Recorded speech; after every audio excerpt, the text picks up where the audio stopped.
కడప జిల్లా బద్వేల్ నియోజకవర్గంలోని పోరుమామిడి పట్టణంలో అధ్వానంగా ప్రధాన రహదారి ఉండడంతో వాహనదారులు ప్రజలు ఇబ్బందులు పడుతున్నారు.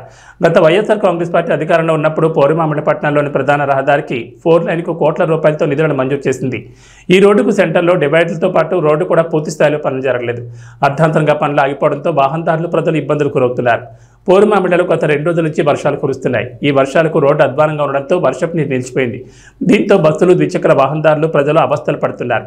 కానీ ప్రజాప్రతినిధులు కానీ అధికారులు కానీ రోడ్ల దుస్థితిపై పట్టించుకున్న దాఖలాలు లేవు. అధ్వానంగా ఉన్న రోడ్లపైనే ప్రజాప్రతినిధులు, జిల్లా ఉన్నతాధికారులు కూడా వెళ్తూ ఉంటారు. కానీ ఏ ఒక్కరు కూడా పట్టించుకోవడం లేదు. ఇప్పటికైనా ప్రభుత్వం కానీ ప్రజాప్రతినిధులు కానీ అధ్వానంగా ఉన్న రోడ్ల దుస్థితిపై పట్టించుకుంటారో లేదో చూడాలి మరి.